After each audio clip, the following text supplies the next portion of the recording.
নমস্কাৰ। আজি আকৌ আমাৰ ফাৰ্মৰ পৰা ভিডিঅ'টো আৰম্ভ কৰিছোঁ।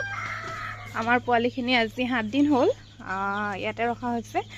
আজি তাহাঁতৰ দৰৱ দিয়া হ'ব।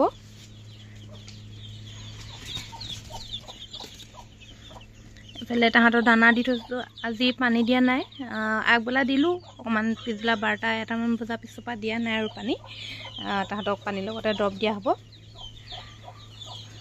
আজি যিহেতু গৰম, বহুত গৰম, কাপোৰ দিয়াও নাই, লাইটো দিয়া নাই।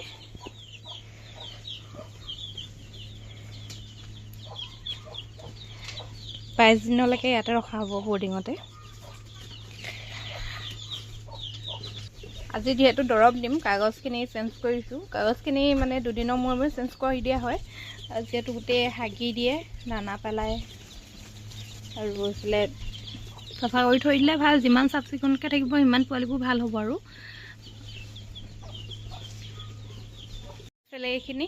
এইখিনি ধুনীয়াকৈ চৰি আছে ইয়াতে।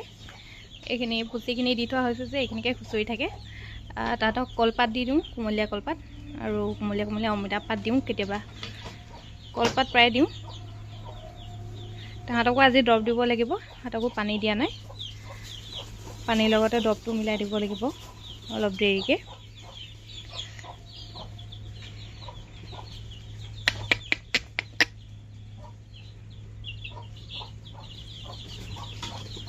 মেলি দিয়া ব্যৱস্থা কৰা নাই, লাহেকৈ মেলি দিয়া ব্যৱস্থা কৰিব লাগিব, নেট লগাই পিনি।